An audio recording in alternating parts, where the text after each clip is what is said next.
Welcome back to what I did this week for my music business. My name is Cato of B.L.A.M.E. Society. That's Black Liberating Arts Movement and Entertainment Society. We are a few days away from Slumfest. That's on August 8th. It's going to be at Atomic by Jammo. Our time is 6:45. I believe the doors open at 3. I'll try to post that information as well. I hope you guys come out. I think it's going to be a wonderful time. It is B.L.A.M.E. Society's first time doing Slumfest, so I'm very excited about that. If you support the scene, if you support St. Louis, if you want to come see us, please pop out. That's St. Louis Underground Music Festival, August 8th. The first thing is there's still a handful of things I need to complete, such as there's a couple stranglers for updating the business address and really following up with some of the royalty agencies just to see how everything is going. I've been putting it off. And the reason for that is I have been engulfed in creating. We're in summer break right now. And so I've had like an extended amount of time on my hands to just kind of create, which doesn't happen enough. And so between writing, recording, obsessing over some of the instrumentation and the lyrics and things like that, it leaves little room for anything else, right? Especially when you get in the flow state of like creating something, whereas like you can feel it right there. And so you don't want to stop because you know it's coming. And so you keep going and it hits and then it hits again and it just keeps going. Like a beautiful feeling to have when you're creating a song. And so I was in that state a lot. And so with that being said, like I ended up writing like 3 full songs and like 2 halves of some other songs. And the inspiration for this was I actually came across one of Damo's beats he sent me back in 2020, and I did not remember it. I was like, what is this? I started listening to it. I was like, okay, it's a very performative song. And I feel like I don't have enough of those. And I want to bring that experience to our patrons that show up for us. You know, I want to have songs that they can recite to us, that they can sing to us, that they can dance to, and all of these things. And so upon writing this song, I got inspiration for the next song. Like as I'm writing these and I categorize these as performative because I can see the crowd, I can see us, I can see the show, if you will. And I was like, okay, so this is a different feeling, getting to the point of what we're trying to do, explaining that as quickly and easy as possible and that you can understand it immediately and get into the groove. And so like 3 songs like that and like 2 halves of some other ones. And I'm just piecing together another project, if you will, which is crazy because I never used to be like this. I used to try to stay focused on one thing at a time. But I think what it is just my free time is getting limited. And so I wanted to produce as much as I could, you know what I'm saying, while the flow state was hitting me as frequent as it was. And so, but there was at least one business thing I did this week. And that was, I got an email from copyright.gov. One step I took for Life is Love is Magic was to copyright our works, like the actual production, the lyrics, all the contributors, like copyrighted, and for protection, obviously, right? Just trying it out, right? And I know a lot of people say that's not necessary, and some people say you don't need that. Better safe than sorry is how I feel about it. And it just gives us another viewpoint into the business and like how this all works. And so anyway, I had submitted copyright for the album, and I think the way I categorized it was like publication of an album or something like that. So one thing I didn't know, and they made sure I know now, they sent me an email saying what I didn't know, which was apparently you had to submit a physical copy of the work. You have to submit a physical copy of the publication, I guess, because it's publicated, which means it's published and you're distributing it. And so they need to see a copy of it, I guess, probably to just kind of see what it all entails, like what the whole copyright entails, which makes sense.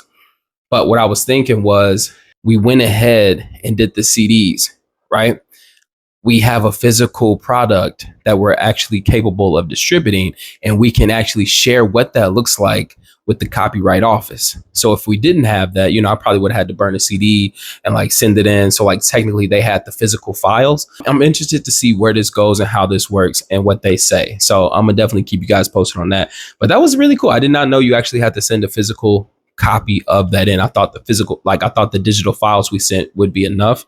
I was wrong. So because they had actually got digital files, so all the songs, and they got the files of the artwork. So technically they had it, but I guess they need a physical one too. I'm not sure how that all works. So stay tuned to see how that plays out.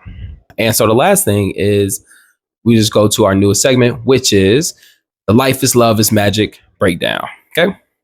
Today we're talking about Day One. This is track number 4 on the album. First of all, Day One is produced by 400 Exclusive, aka Eric Bryant. He is a Christian artist. Very awesome guy. We knew each other when we were kids, right? We have a mutual friend, which how we came together. I think he had sent this to me. Light in the Dark is the name of the beat, and I was like, "Yo, this is fantastic. I don't know what to do with it yet, but eventually I did." And so when we're looking at this, it's literally just since day one, since the beginning of my career, since the beginning of I don't know how early. This is the things I've been thinking about the last days, how it's going to end, getting paid, the respect and the love for the game, the end goal for what we're doing, right? And who are we doing it with? And with that being said, I take the moment to shout out in the first chorus. I shout out who the actual day ones were for this project, really for the rapping in general, but probably for B.L.A.M.E. Society is how I look at it. Like, who was the day ones for B.L.A.M.E.? And at the time of this, it was Pimo, of course, Domo, of course, Tyson, aka I say a little off. That's what he was going by back then, and of course myself, right? And so I'm shouting out B.L.A.M.E., and those are our day ones. Today, that means something a little bit different, and those who are my day ones, like as far as fans, supporters, patrons, you guys are the day ones, right? Like B.L.A.M.E. Society started, the idea started in 2016. However, the actual inception of it, the actual manifestation of it, like the legal entity of it is 2025. And that's only possible because of you guys. And I appreciate that 100%. Like otherwise it would just be B.L.A.M.E. the idea. And it's more than that now. It's B.L.A.M.E. Society LLC. So shout out to the day ones for real. Instead of going line by line like I did last week, I think the precedent I want to set is just highlighting my favorite lines, just because we're trying to save time. It starts off saying, A1, A1, only building with my day ones. Why you thinking that my circle small? Because I don't mess with none of y'all. You blatant pretend, faking his friends. I deepen my faith. I know the game. I don't need your love unless it was real. I know it ain't. Now, aside from the circle part, which I think that was a cool way to open up a verse, but I think the part that I really want to point out is the blatant pretend, faking his friends. I deepen my faith. Okay, so the documentary by The Game is one of my favorite albums, especially growing up. And one of my favorite songs on that album is Don't Need Your Love. Fire song. If you don't know it, go listen to that. So anyway, the idea of what I just said is just a play on all of that. So like, I deepen my faith, talking about a belief that I'm going to be okay. Like I'm going to be taken care of. Like I deepen my faith that it's all going to work out. Right. I know the game. So the game is a reference to the artist. I don't need your love, the name of the song, unless it was real, but I know it ain't. Like I think the play on words was great there. Anyway, moving on.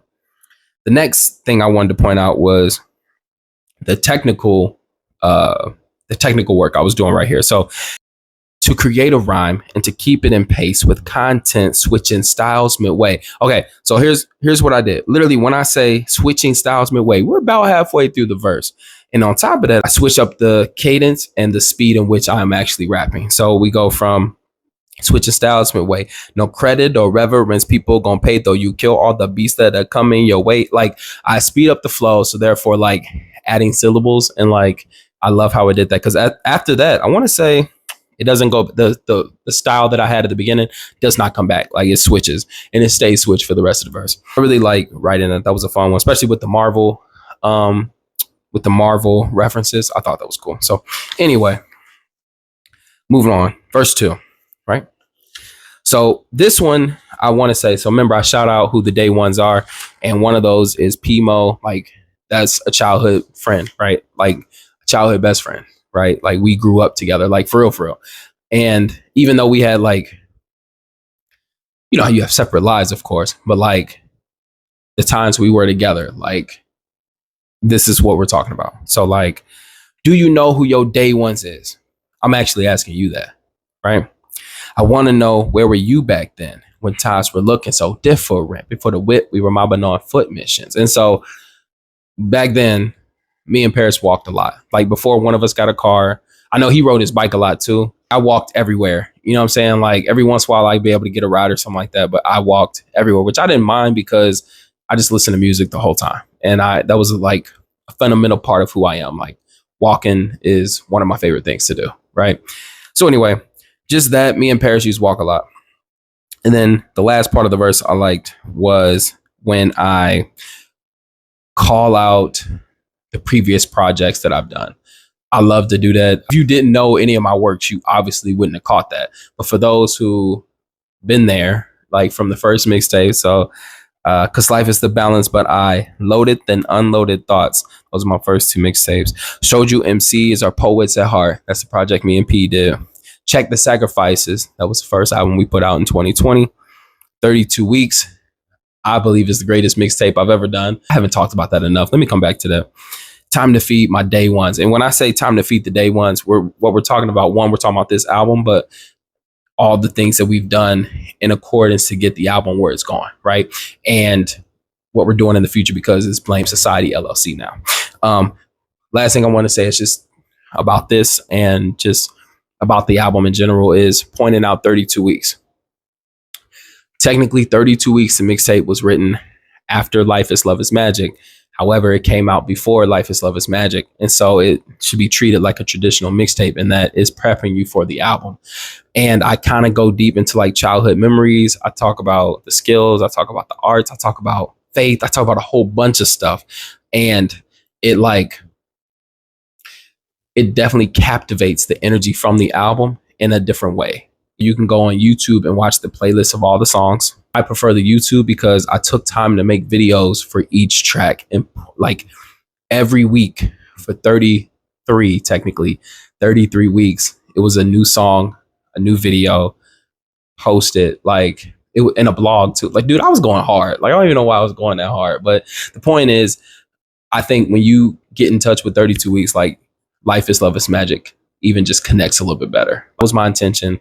So if you haven't already, please do. And you can go on our YouTube channel. I'll have all the YouTube channels in the description.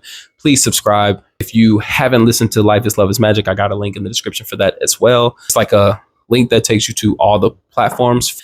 And then, of course, if you want to actually purchase the album, you can do that at catoofficial.bandcamp.com. You can buy the digital version, or you can order the physical copy and I will mail it to you, which is always fun.